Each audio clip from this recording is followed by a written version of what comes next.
노후에는 무조건 멋진 전원주택에 살리라. 많이들 꿈꿔온 생각들이죠. 물론 사람마다 취향은 다르겠지만 혹시 나중에 전원주택을 지으시려고 하시는 분들은 정보를 미리 알아두시는 것도 좋을 듯합니다. 전원주택지를 고를 때 집안이 조경이나 건축에 문제가 없는지 살펴보아야 합니다. 집안이 약하면 공사할 때 토사가 흐르고 집안이 안반이면 기초공사가 어려울 수도 있기 때문 전원주택 부지는 농사에 적합하면서 바위가 많은 토지가 좋습니다. 바위도 비싸기 때문에 많으면 이익이 됩니다. 전원주택지 주변에 물이 있다면 가치가 올라갑니다. 혹시 지하수를 찾을 수 있는지 주변 하천이나 개울이 깨끗한지 지적도에 있지만 실제로 존재하는 하천인지 꼼꼼히 체크해봐야 합니다. 토지의 가치는 시대에 따라 변화해 왔습니다. 1990년대까지는 일조권을, 1990년 중반부터는 조망권을 중요시합니다. 또한 최근에는 여가에 관심이 많아지면서 거주의 편리성보다는 개성과 독립성이 중요시되어 지방토지의 인기가 높아지고 있습니다. 토지의 가치는 진입로에 따라 달라지니 꼭 도로를 확인해야 합니다. 폭 4m 이상의 도로에 2m 이상 접하지 않은 토지에는 건축을 할 수 없습니다. 단독주택을 지을 시에는 연면제 50제곱미터 괄호 얇고 15평 괄호 닫고 초과하면 주차장을 만들어야 합니다. 집을 짓기 전 시, 군, 구청의 건축과에 문의하시는 것이 좋습니다.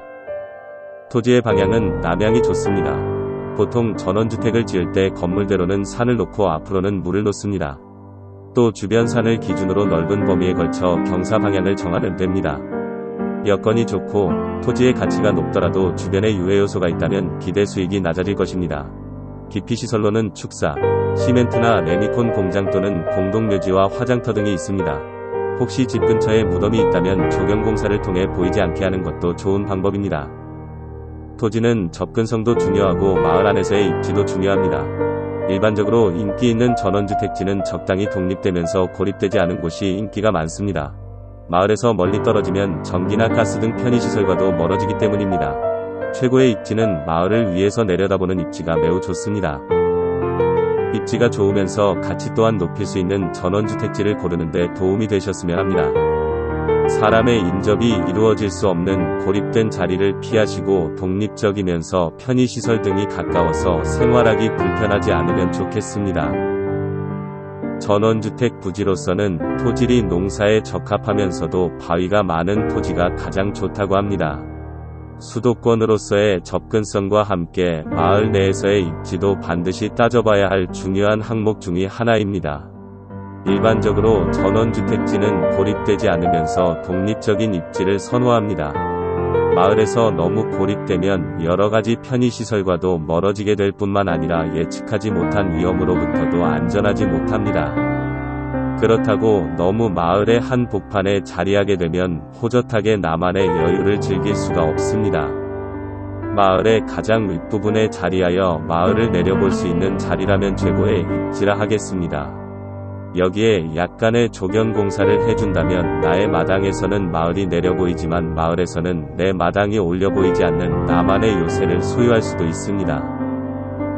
농사에 적합한 토지인지 조경에 문제가 되지는 않는지 건축행위에 문제는 없는 집안인지를 살펴보아야 합니다. 너무 연약하여 공사할 때 토사가 흐를 수 있는 집안과 안반으로 이루어져 기초공사가 곤란한 집안도 있습니다. 농사에 적합한 토질에 바위가 많은 토지라면 전원주택 부지로는 최고라 하겠습니다. 바위의 크기는 지름 2m 이내에서 클수록 좋습니다. 시골에 건축을 할 경우는 축대 공사를 해야 하는 공사가 많습니다. 이런 경우 축대용 벽돌을 이용하면 경관을 해칠 수 있어 조경석을 많이 쓰는데 그 비용이 만만치가 않습니다. 특히 지름이 1m 이상 되는 돌은 한 개에 수십만원을 호가하는 경우도 많습니다. 이러한 때에 나의 토지에서 그만한 크기의 바위가 많이 나온다면 상당한 이익을 보게 됩니다. 물론 이 바위를 별도의 절차 없이 외지로 매각하거나 반출을 할 수는 없지만 내 마당의 토목공사나 조경공사에 필요한 바위만을 충당할 수 있어도 경제적으로 상당한 이득을 얻게 됩니다. 바위가 많이 묻혀 있는지는 그 토지 주변의 하천 바닥 상태를 살피면 쉽게 알 수 있습니다. 하천의 바닥은 흐르는 물에 흙이 씻겨 내려 바위만 남아있는 경우가 많습니다. 이런 바위를 보며 그 토지 안에 묻혀있을 바위를 가늠할 수 있습니다. 만약 하천의 바닥에도 모래나 자갈밖에 없다면 목적 토지의 흙 속에도 기대하는 바위는 없을 가능성이 큽니다. 바위가 있다 해도 토목공사나 조경공사에 활용할 수 없는 바위도 있으니 주의하여야 합니다. 잘 쪼개져 면이 편편한 바위라면 크기가 크다 하더라도 공사에 사용할 수 없습니다.